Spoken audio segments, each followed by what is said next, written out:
It's bat and ball time as we take a look at these self-programmable games. And we're going to be looking at a game called Breakout in just a minute, but first we'll have a look at some of my favourite sort of bat and ball games, or at least ones that I've got easily to hand. This isn't a total bat and ball game, this is level 3 of a game called Agent X2, which was released on the Amstrad CPC in 1987, I think. And this particular level is very slick, very quick moving, and has some very nice spooky music. So I'll just take a look at this for a few seconds and take it all in.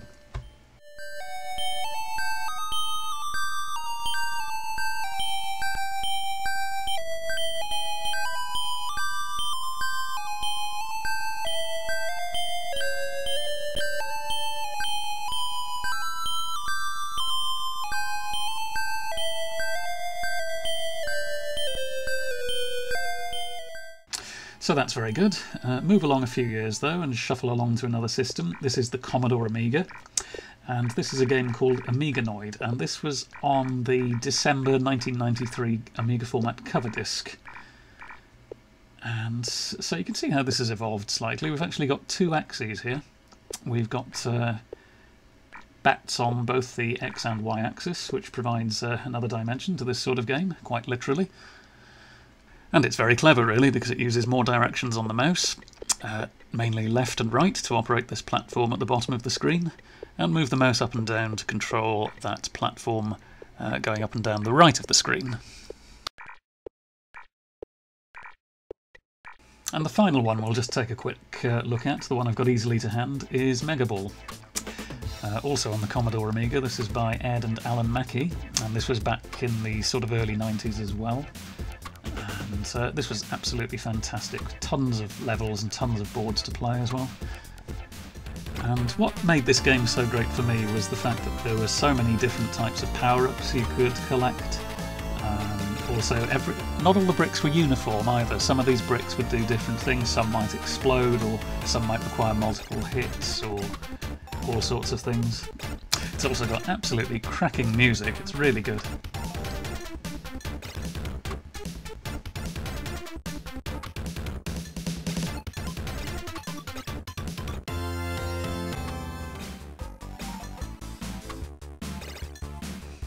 So all sorts of great additions here, like lasers and gravity modifiers as well. As you can see there, we just picked that up. That sort of makes the ball heavier. It's almost like it's attracted to the platform as it gets closer. We've now picked up a magnet. It's almost like it repels the ball just ever so slightly and things like that. So these are the sort of things that evolved from this genre over the years, but what we're going to look at now, yes, it's called Breakout, but it's not anything like the sort of Atari version, which was one of the things that started all this. I'm afraid what we're going to see is an incredibly basic version.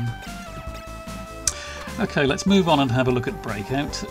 Don't forget, yes, it's not going to be anything like these, and it's not going to be anywhere as near as good as these, but it is a self-programmable thing, and the emphasis was more on getting used to coding with the Amstrad. So here we go.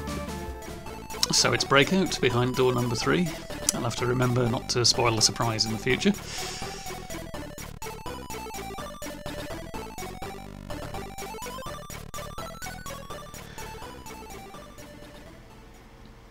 Okay, this is Breakout. This is a game from the Mark Ramshaw book, so this is 1984. And it does show, doesn't it? But this is very, very early on in the days of the Amstrad.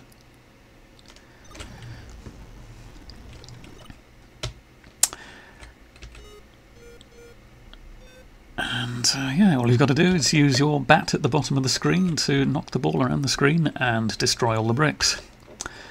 Only two keys used in the game, Z to move left and M to move right. Get different points depending on the colour of brick that you knock out of the wall. 2 points for yellow, 3 for blue, 4 for pink, and 5 for green. And that's it, you just keep going till you've got rid of all of these. Or you try to, anyway. It's a very difficult game to play. When you're moving the bat left and right, if you hold down the key, it sort of moves 1 pixel and there's a slight delay before it keeps up its permanent motion. Well, I said 1 pixel, I mean 1 notch really.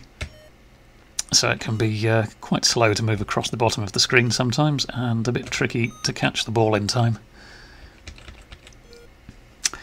Another bit of a problem about this game, unfortunately, is that this ball always moves on the diagonal, and you've got no way of manipulating it. You can't sort of put spin on it by moving the bat around or anything like that. So sometimes it follows virtually the same trajectory all the time, and it can keep going through the same gaps in the wall, and it can take forever to try and complete this game. I've never actually completed it before. I think my record is I've got it down to about 4 or 5 bricks remaining, but as you can imagine, it takes forever to try and get them and get the ball to hit them. Sometimes it's best to just lose a life because it resets the ball and you get a different trajectory.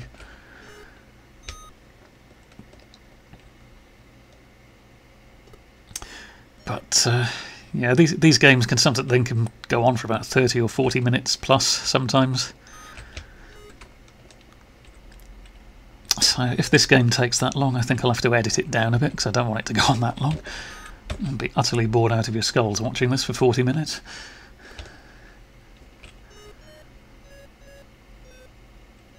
That's a few points anyway.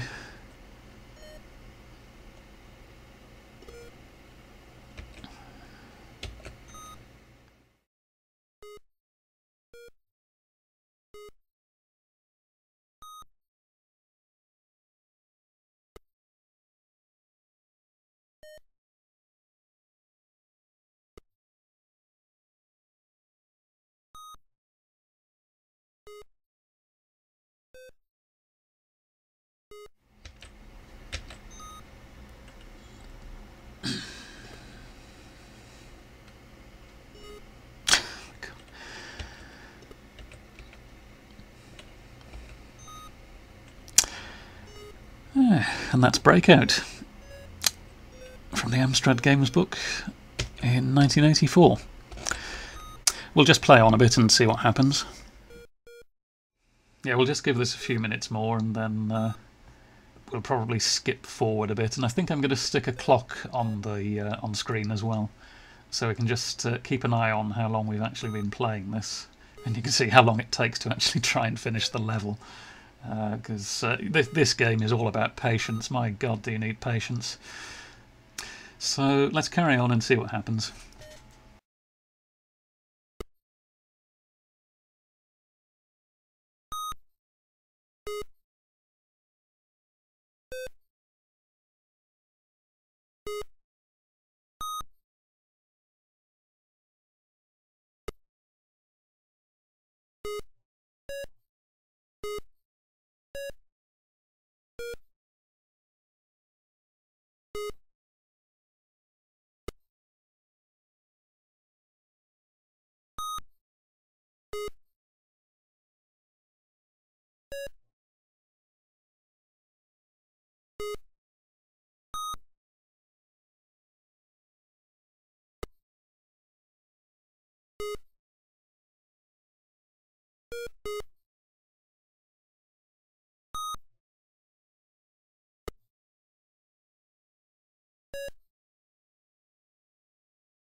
Okay, after 25 minutes of playing this at a snail's pace, we've finally got to the last brick. Any guesses on how long it's going to take to get this last one? Bearing in mind, I think this is about running now at 1000% speed or something like that. It's very fast anyway, so imagine how long I had to sit waiting to get this. Oh well, let's keep watching the minutes tick by.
And there it is, 38 minutes and 22 seconds just to do one level. I think it took 13 minutes just to get the very last brick. God. Flippin' heck. We actually did it. I don't know how that happened, but we did it. And we appear to have got some bonus points as well. Woohoo!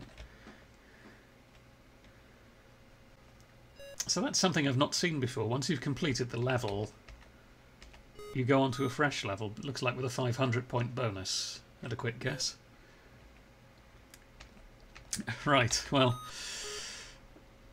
I don't think I'm going to carry on from this, so that's Breakout. I hope you enjoyed that, and I'll have another video tomorrow, as I said. Okay, bye for now.